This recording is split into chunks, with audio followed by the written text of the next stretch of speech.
Hello and welcome to Kevin's Bad Takes. I'm Kevin Mitchell. This is Elliot, and today we are going over episode 2 of my NFL draft series. So we're going to go over some PFF grades, we're going to look at highlights, we're going to put the player up in College Football 25, we're just going to have a lot of fun. Thank you guys so much for being here. Let's hop into Omarion Hampton first. Alright, so Omarion Hampton was initially a 4-star prospect coming out of high school, Cleveland High School in Clayton, North Carolina. He's a 6-foot-tall, 220-pound running back. He really just plays with great speed, great aggressiveness. He's a one-speed runner, you'll hear people say. And he played in all 13 games as a freshman 2 seasons ago, or I guess 3 seasons ago now. He had 7 touchdowns total, and really as a sophomore is where he starts to look like an NFL talent, and NFL scouts really take notice. He had 1,504 rushing yards and 15 touchdowns as a sophomore. He ended up being first-team All-American, first-team All-ACC, and when everyone was going back to watch Drake May, thinking they might, they're doing their quarterback scouting, it just so happens, Omarion Hampton, you're getting to watch a first or second round running back for the next offseason while you watch Drake May. It was just, scouts were going crazy about Omarion Hampton last offseason, and pretty much the hype never calmed down because he kept up that momentum through his junior season where he had over 2,000 total yards, 17 touchdowns to add to that. If you're doing math out there, which I'm not expecting you to, he had over 40 touchdowns in his 3 seasons at North Carolina.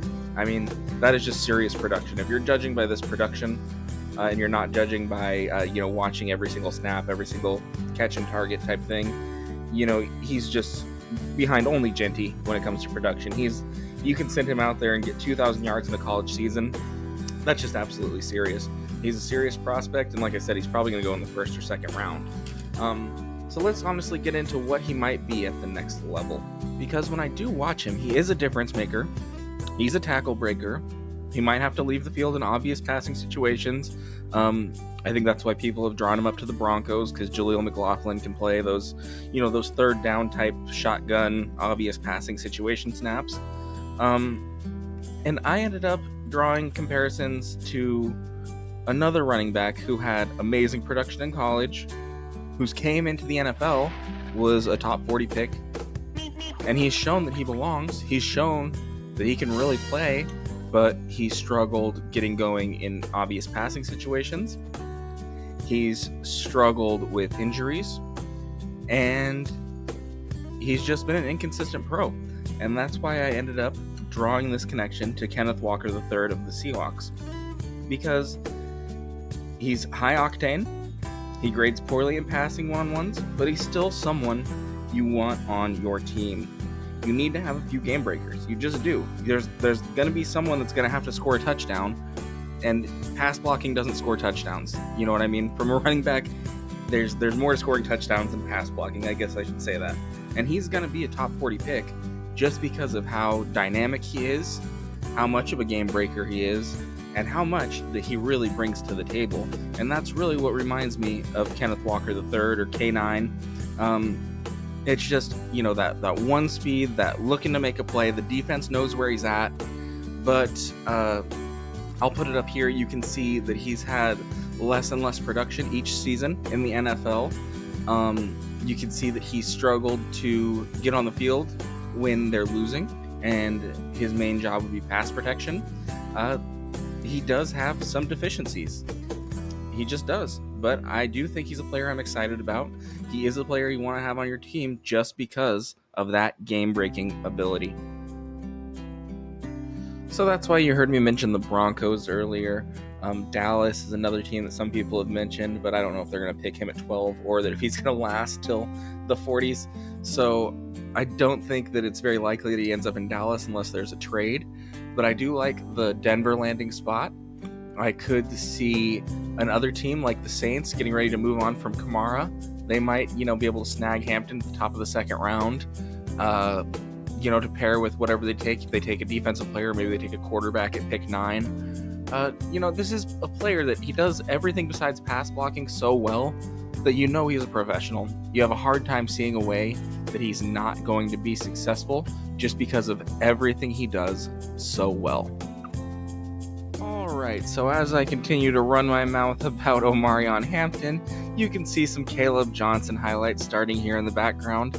He was not quite as highly touted as Omarion Hampton coming out of high school. He was a 3-star recruit, number 435 nationally, out of Hamilton High School in Hamilton, Ohio, which is in southwest Ohio, like picture on a map, maybe kind of between Cincinnati and Dayton. That'll give you about the right idea of where he's from. He chose Iowa over Iowa State, California, Cincinnati, and one contributing factor to that was he was recruited by Liddell Betts. And if you've been watching NFL for 2 or 3 or 4 decades, you might remember Liddell Betts from the early 2000s. He spent 7 seasons in Washington and 1 season in New Orleans as a professional after leaving the Iowa Hawkeyes, where he played collegiately. And now, if you're familiar with the Iowa Hawkeyes, there's a zone running football team. They run with 2 tight ends or a fullback a lot of the time, sometimes even both. And a lot of NFL teams have moved on from this ideology. So this is the only running back in this video that I could actually see possibly he doesn't quite translate to what the coaches are trying to do. Maybe the scouts love him or the front office loves him and they bring him in, and the coach likes smaller scat backs. So I think he's pretty much the only running back in this video that I could see getting buried on a depth chart, or, he gets put behind an established runner and he can't usurp him, or it's just a competitive committee and they're feeding the hot hand and he never ends up being the hot hand. I could see that happening as well, but he is a pro running back. I do like the way he runs. In these highlights, you can see he does lumber a little bit more than Omarion Hampton. He's the only one of these that's not going to get the beep beep like Roadrunner and Wile E. Coyote, but he does get a Blair horn, truck horn sound in here.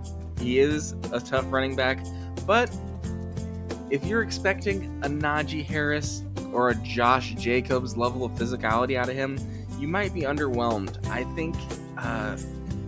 think he plays a little bit below his size of those 225, 230 pounds. I think he plays closer to a 200-pound running back, maybe. That's why when I drew his NFL comparison, I went with Jordan Mason, because Mason does have a level of physicality, but he's more of a make you miss than kind of a take you head on type bruising physical back. And if you recall, Mason at Georgia Tech was in a triple option scheme. So he was kind of had his hand in the dirt, playing a lot of fullback or, third down situations. They would have him in there almost to seem like they were checking in the fullback as just for pass protection, and then he would slip out and do screens, that sort of thing. So I actually do end up drawing his NFL comparison to be Jordan Mason, because this is Jordan Mason's 3rd season before he really was able to break into the depth chart. He got stuck behind McCaffrey, and then he wasn't really able to usurp that role, as I mentioned earlier, until injuries really helped him out with his playing time. And he did look good when he earned that playing time, or when the injuries earned him that playing time. But I just question whether or not Jordan Mason would have actually been as impressive before his injury if McCaffrey had not gotten hurt, because I honestly highly doubt that.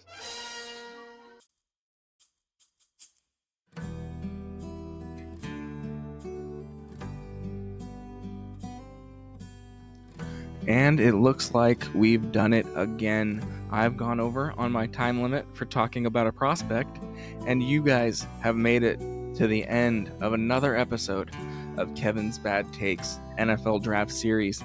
Thank you guys so much for being here. I'm just so grateful that you guys are listening to this and giving me the opportunity to try and, make a dream come true. Just really, really cool. Thank you so much. And without further ado, let's get into our last prospect, the best for last, the king of the jungle, number 2 on his jersey, number 1 in our hearts.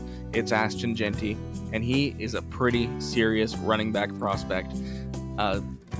Everything that I said about Hampton, Jeanty is that squared. He is just an unbelievable tempo changer, game changer. He receives out of the backfield the best in this class. He's so fast in the open field, and he's just truly impossible to bring down. I've heard people draw comparisons to Alvin Kamara just because of his contact balance and his ability to double as a true slot receiver if you need him to. If you have receivers out, Ashton Jeanty can lead your team in rushes and in receptions, and he's just the best running back prospect I think of my adult life. Saquon and maybe, but it's him or Saquon, and that's a pretty big compliment. I'm probably putting Jeanty over Bijan Robinson.